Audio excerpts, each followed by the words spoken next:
Hi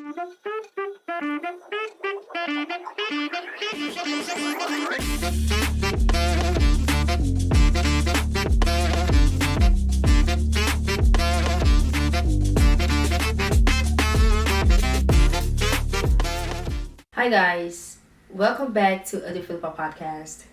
This is episode 9 of this podcast. And y'all, it's been a long week. Like this whole week I've been trying to see what I was gonna talk about, how the episode was gonna come through, and even just trying to find time to record this episode has been like a hustle.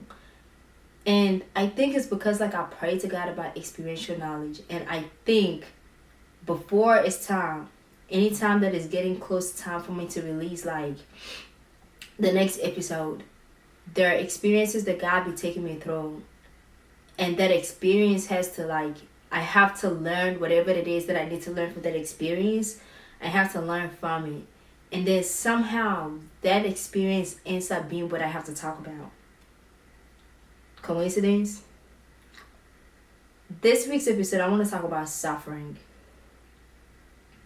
Suffering as believers. I don't think suffering is I don't think we talk about suffering enough, or we know what exactly it means to suffer as believers.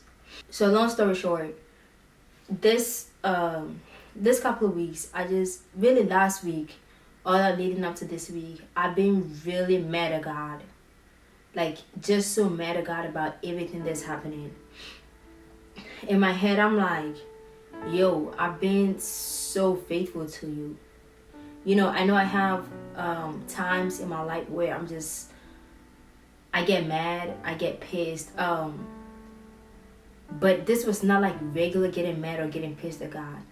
I was literally thinking in my head, are you going to keep serving God? Do you want to keep going this path, or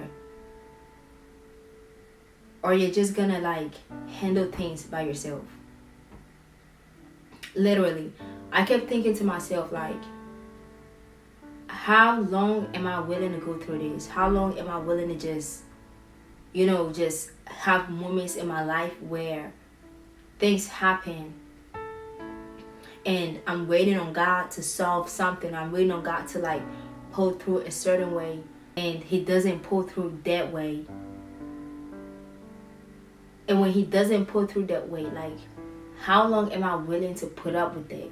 How long am I willing to just go through my life having those type of moments?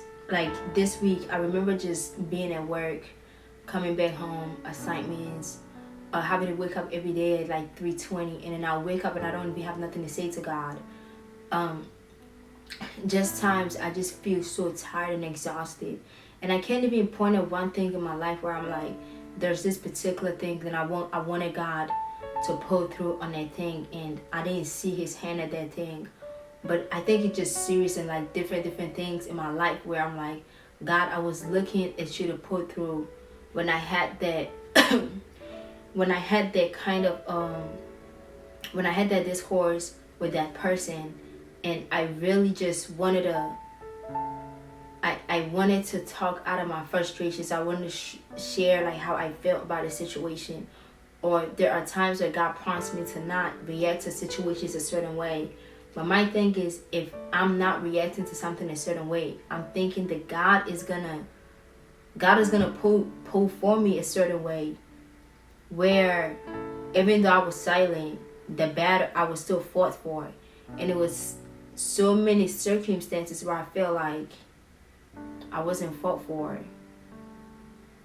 I didn't feel His hand through it.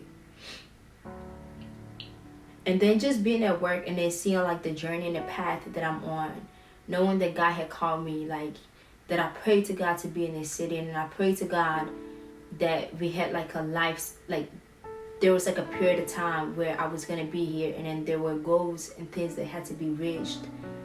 And then day in and day out, I'm struggling to be faithful to Him at the stuff that I know that we're supposed to be handling together.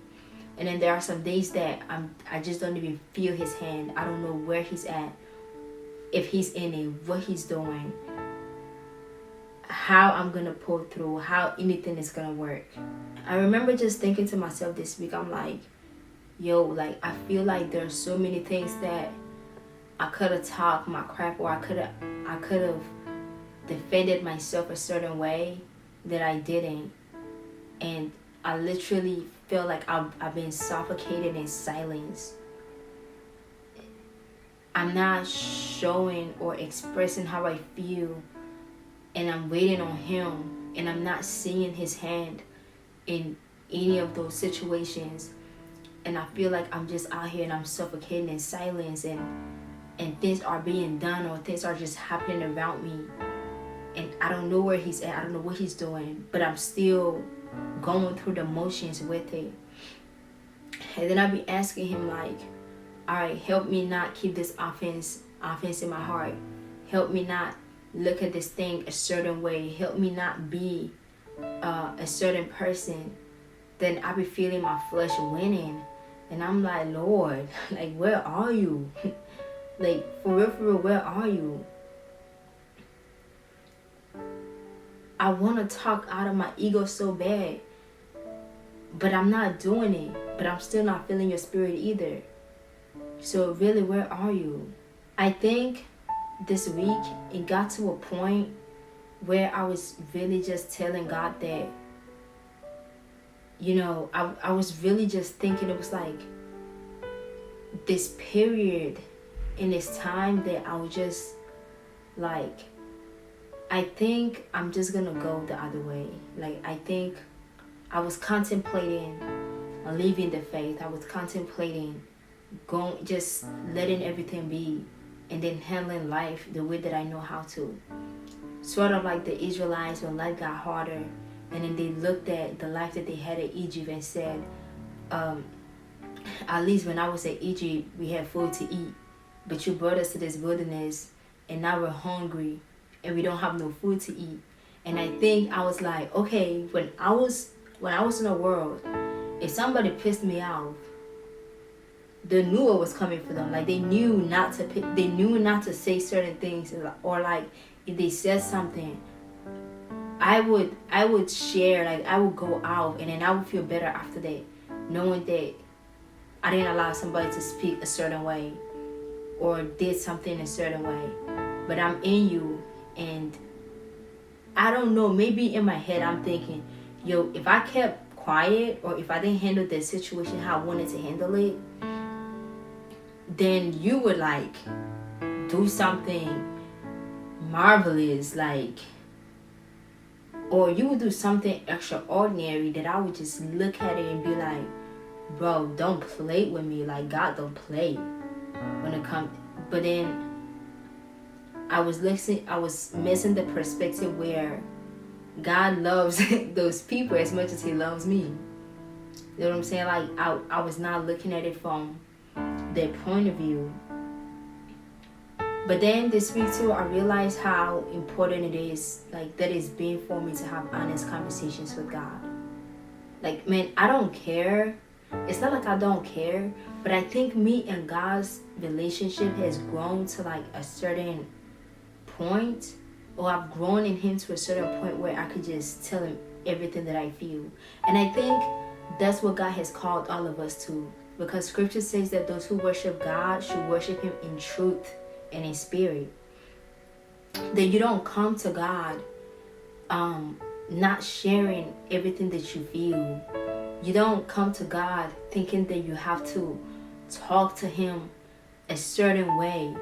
That you come to him in the fullness of your heart and in how you really feel. And that's why he said that when you pray, go to the secrets of your heart, like the secret place. And the secret place talk about like the place where it's like on soul level, like on real honesty level, where you could share everything that's going on in you and to him. And really, when I was going through all these motions, like about how mad or like how things goes on, that how I feel like he doesn't have his hand in my life, and how I feel like I'm doing this podcast. I'm like, God, where are you? Like, I need to feel like that electrifying presence. And sometimes I'm like, God, I'm not feeling it. And I've been praying to you about like going into a different dimension. And every day I'm pulling up here. Some days I'm not able to pull. I feel like you're supposed to wake me up, but you don't wake me up. Sometimes, to pray and stuff. And then I'm feeling these frustrations, right? But I'm talking to him about it. Like, I'm not just throughout all this anger. What I'm grateful for is the fact that I was communicating to him through all of it. And I think that is what God has really called us to do as well. All of us, that when we're going through the motions, when things are not right, with him, that we don't only talk to God when things are not right between other people, like us and other people, but we talk to him when things are not right between, when we're not feeling him, when we feel like there's something going wrong. I remember just like going to Houston a couple of days ago, and I just went out to go take a walk, and I was just thinking about everything else that has been going on, and like how my prayer life has kind of been down, and then everything, like the desires that has been rising from my heart ever since, like my prayer life kind of went down. And I was like, God, I've been lustful. I was like I've been wanting material things. Like, I've been looking at everything else, and everything else feels so flashy, and I feel like I want their life too. And then I came into this realization while I was walking. I want everything else in this world but you. I was like, yo, Lord, this is crazy, but I feel like I want everything. Like I want to be able to I want to be able to have sex. I want to be able to I want to be able to drink and not feel nothing. I want to be able to go out here. I want to be able to do these things. It's like the desires that has been arising in me. Like, I want these things. I want everything else but you. But truthfully, I don't want everything else but you. But right now, I want everything else but you. And I love the fact that I can have that honest conversation. I don't know, we be thinking that God is going to be mad when we have that conversation, but he already know our hearts before we even mentioned it. But when we're honest with him, you know how when Jesus met the Samaritan woman, he started asking him questions. He started asking her questions. He's like, I think he asked like, what are you doing here? And something about, is she married or something? Or when Jesus met, when the angel of God met Haggai, Sarah's servant, in the wilderness, and he asked her, like, what are you doing in this wilderness? When God asks a question, he's not asking a question to just know something that he doesn't know about. It's that he asks a question so he can know something about you. Like in the Garden of Eden, when God saw Adam, he was like, Adam, where are you? But he wasn't asking for like his physical location. It's not like he didn't know where Adam was at. He is God. He's all-knowing, all-seeing, everything. But when he got into the garden, he's like, Adam, where are you? Like, you're not as close to me. Like, there's the consciousness of me and you is like disappeared. Like, where are you? So I was glad that I was able to have that conversation with God, because right after having that conversation, I just felt like now I could truly go to him about everything. I don't have to hide behind the tree. I don't have to not be close to him. I don't have to not, because when we sin or when we have desires in our hearts and that feel so far from God, sometimes the enemy will guilt us into thinking that we're not his or that we're not part of him. But we literally live in this world. We're not of this world, but we live in this world. And sometimes we have so many things around us that will come up in us. But it coming up does not mean that God is not with us. It means that we could get up and still go back to Him. You know, that we get tested, we get tempted, but that does not mean that He's not here. But if you're able to go to Him and have honest conversations with Him, then y'all can figure that He will help you on what you need to do next. I had this prayer. I was like, God, I feel like I was really just talking, just walking and talking. And I was like, God, I feel like I want everything else in this world but you right now. Like, I want everything. Like, I want to be able to do everything else that your word says is not it. I want to be able to do it, and I want all of it but you right now. Because I'm looking at your processes and your patterns and everything. I'm like, I want everything else but that. But then after that, I was like, but I don't want to want everything else. I want to want you more than I want anything else in this world. And so, grow the desires in my heart for you.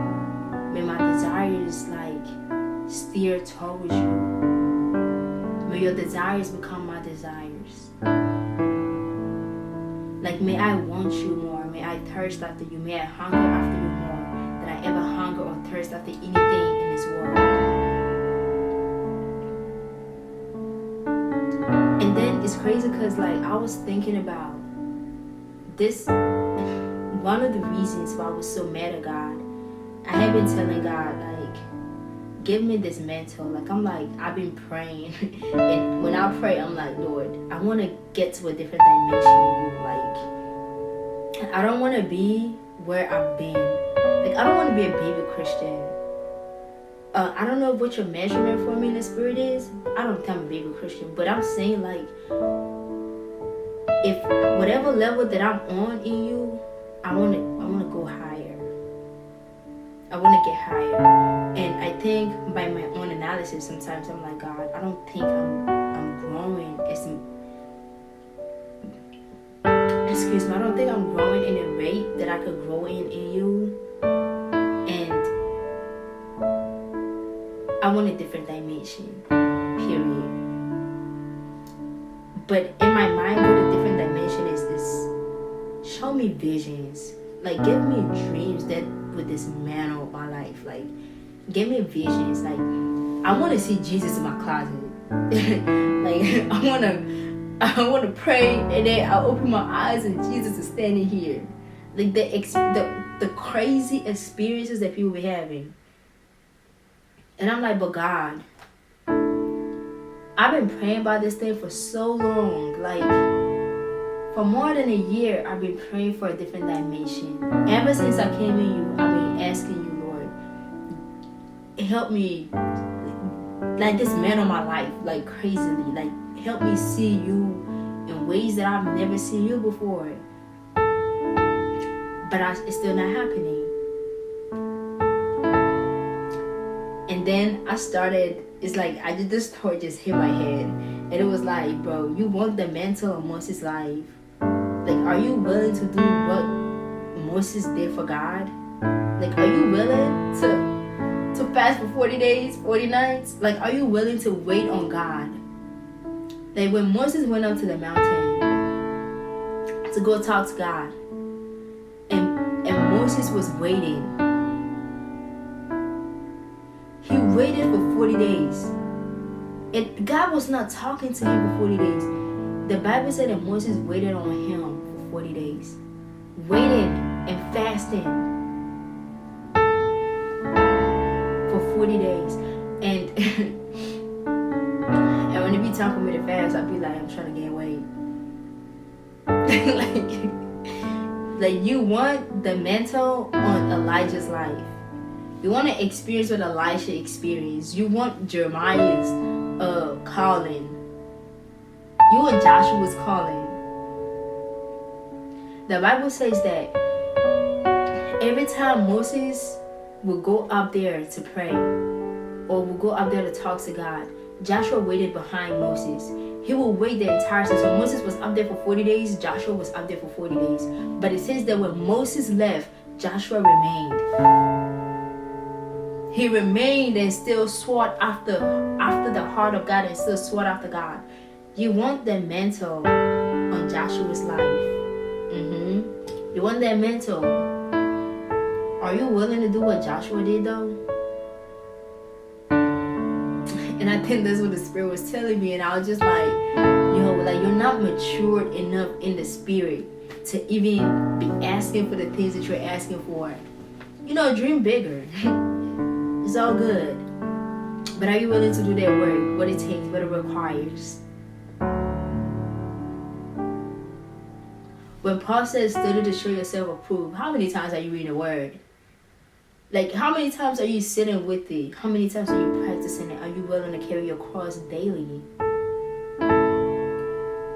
We be asking for these experiences, right? We be wanting God to just miraculously just do something. But are we willing to do what it takes to even be there?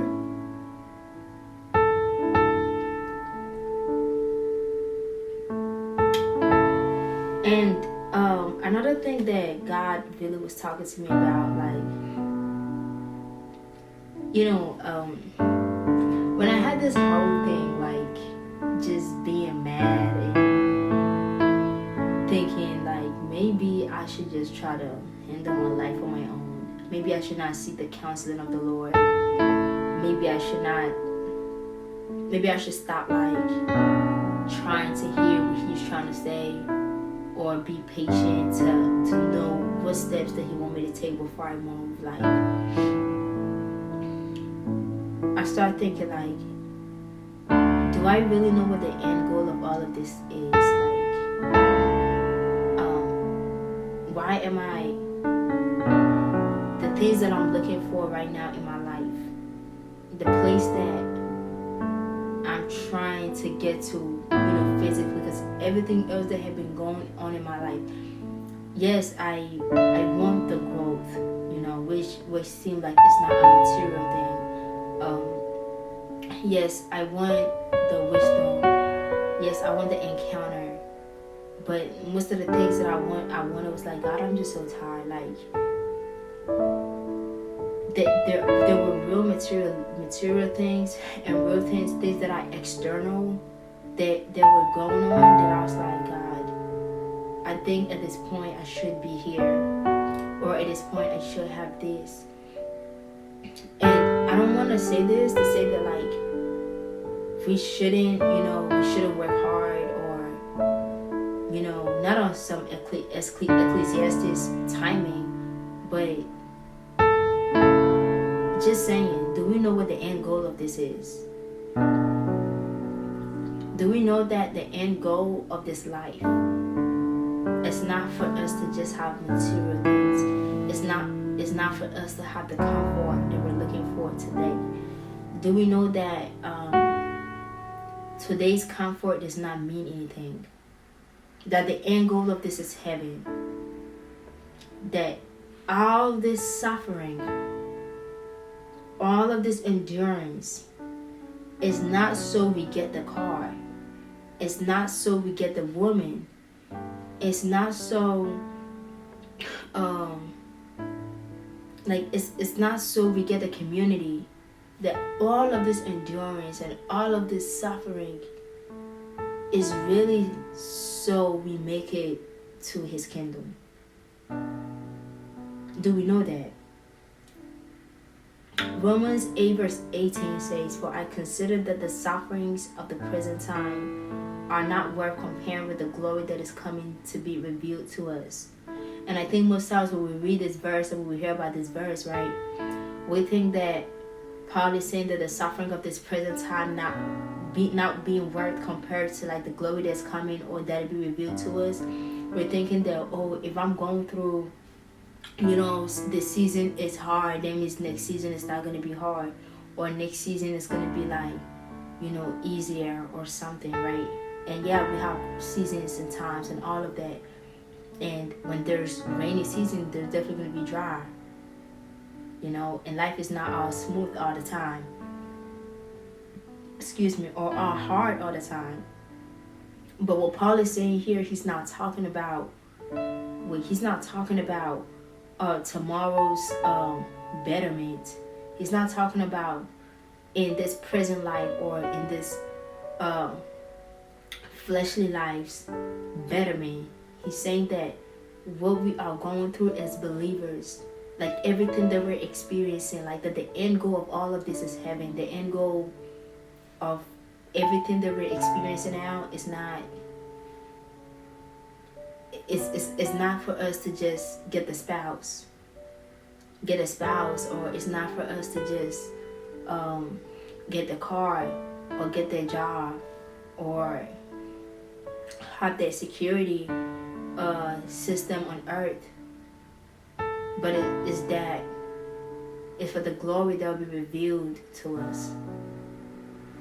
Who is what glory? Jesus. Is for Jesus that will be revealed to us one day. It's for us meeting him. And then I remember just remembering the story of Job, right? And the Bible would just, God, I feel like the Holy Spirit was just talking to me all this week about suffering for him. And it was more like, do you know what it means to truly suffer for Christ? And I'm throwing that question to you in your life. How does it look like to suffer for Christ? How does suffering for Christ look like in your life? Because most times, everything that we're going through, like anything that we're going through at all, even though we're believers, we believe that there's a certain comfort, that we're going to have comfort in everything, right? But do you know that the life of a believer is not a comfortable life? It means that you don't have sex when you're going to have sex. It means you're not drinking just to drink. I said just to drink. It means that you can be drunk. It means that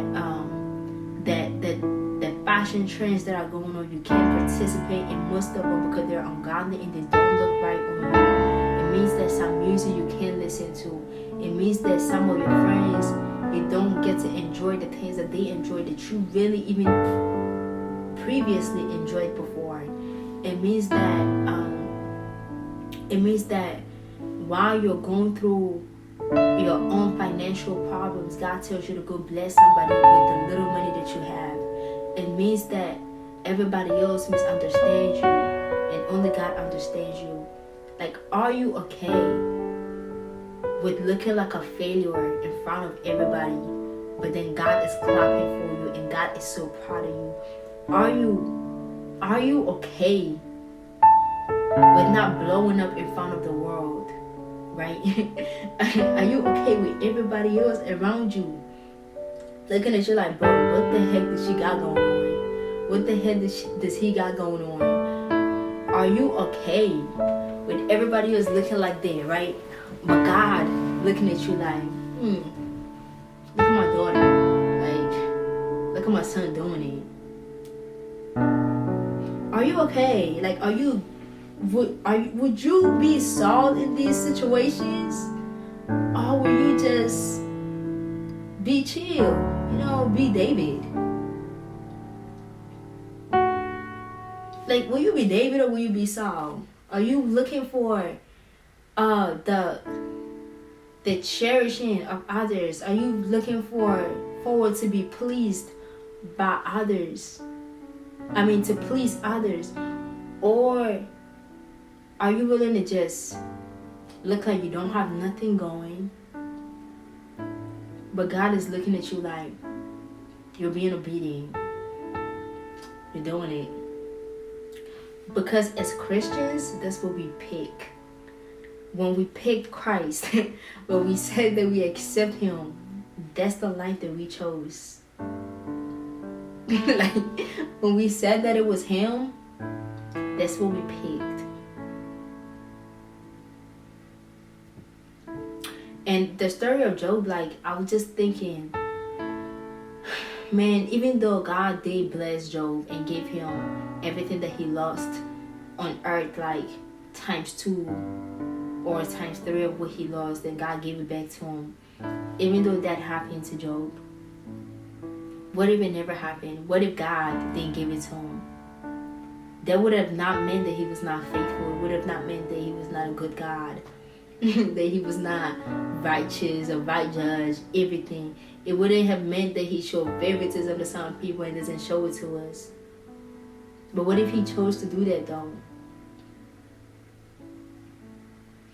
Like, yo, if your dream, if the things that you want is you come to God, if the career that you think you're going to be in, if the spouse that you think you're going to marry, if the life that you think you want, that you think you're going to have in God, if that thing never come through, if it never come true, or if it never comes through, will you still serve him? Will you still be there with him? Like, will you still choose him if you never get what you want? I think that's the test of a true believer. Is choosing God even when you don't get what you want. Like, if Abraham never received Isaac, would he have still been faithful to God? Like Job, the story of Job. So if Job, everything that Job missed in his life, everything that he lost in his life, like losing his children dying, or his wealth, the respect people have for him, his friends abandoning him, his wife telling him to curse God, everything that he was going through. Job, in that moment, he didn't know that he was ever going to get anything back. He knew he was suffering. He knew he was going through something, but he didn't think there was nothing in his immediate environment, or there was nothing in that situation that was telling him like, yo, this is just temporary. Like the children he lost, like he lost them. It's not like they came back alive. But in that moment, it's like Job was still willing to be faithful to God. He was still not gonna curse God out. He was still not gonna curse God in any type of way. He was still gonna be who he had been to God. And that was the test of his faith. And it was a test of like who he was, like who he knew God to be and who he was in God. I think he made this comment and he was like, must we receive good only from the Lord and never nothing bad? Must we only receive like an easy life and never a hard life? Like the 3 Hebrew boys, when they put them in the fire, before they put them in the fire, that's what they said. They was like, we know that our God is going to get us out of this fire. That this fire will not harm us. We know that. But even if he does not get us out of the fire, you will still remain faithful to this God. And I think that's the test of a true believer. 2 Timothy 4 verse 7 and 8 says, I have fought the good fight. I have finished the race. I have kept the faith. There is reserved for me the crown of righteousness, which the Lord, the righteous judge, will give me on that day, and not only to me, but to all those who have loved his appearing. This is what Paul said. He said he has fight the good fight,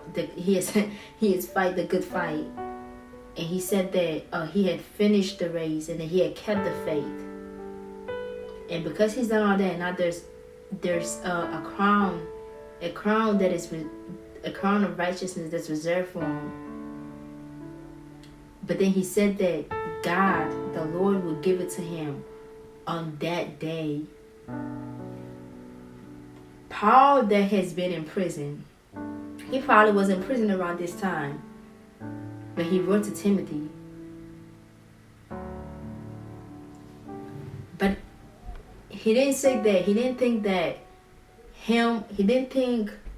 that his reward was gonna be getting out of this prison, this physical prison. He didn't think that his reward was gonna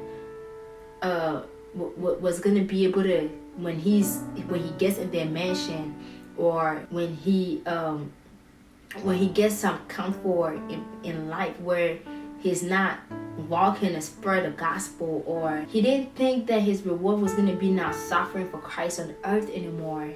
He knew that his reward was going to be when he died, and when he meets Jesus, when he meets God.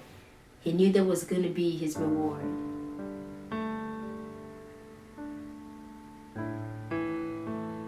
And I have one last question, and then this is going to be the end of it. Why are you so concerned about life and how it's going? Why are you so concerned about what is going on in this life? Because it's not like this is for your glory. This is all for his glory. And that's something I've been talking about recently, because we think that anything that happens in our lives, the things that happens in our lives, we think that it's like we think that this is about us, but we're all part of a bigger plan. Like we're building his kingdom, not our kingdom, his kingdom. Why are you so concerned about what is going on? Like our lifespan, the most we get is 80. Not many people past 80. It's really 70. Not many people past the age of 70. This is so temporary in the grand scheme of eternity. This is temporary. We're so concerned, we get so fixated in the things of today. And they said the second coming of Jesus is going to be like the days of Noah, where people were getting married, people were building houses, living their lives, going into their day-to-day jobs. And that's when the ark was built. People were that it starts raining, and now there's nowhere for people to go, and then now people realize, like, damn, it's really happened. The second coming of Jesus is gonna be like that, where we're trying to get married, we're trying to get our jobs together, we're trying to build that community, we're trying to have that community of people, we're trying to look good on the gram, we're trying to fix our social profiles, and we're trying to have great personalities. We want people to like us. We're trying to vibe, we're trying to have good vibes. It's so many things that we're trying to do. But as we're trying to do all of this, it's in the midst of this that the Jesus is just gonna come. And what are we gonna do? What does it profit a man to gain the whole world but lose his soul?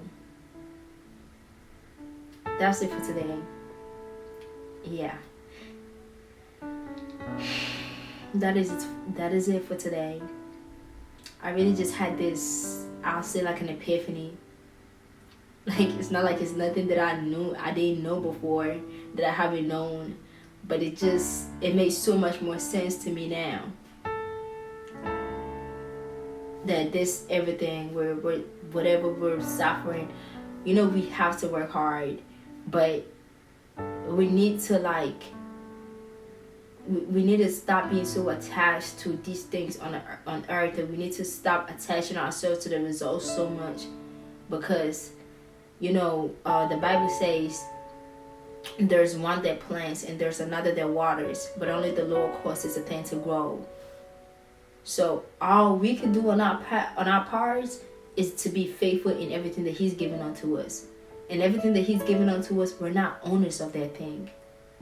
We're stewards of that thing. And in His due time, He will cause it to grow. This is so temporary. So I pray that I hope you guys have a great day. I hope y'all have a great rest of y'all week. I'll try to upload the next episode next Wednesday. I'll try to get back on schedule. But y'all have a great day, y'all. If you haven't share this podcast, give it to somebody else, comment on it, put us on the radar, okay? Yeah, because your girl's trying. Alright, y'all have a great day. Thank you for watching.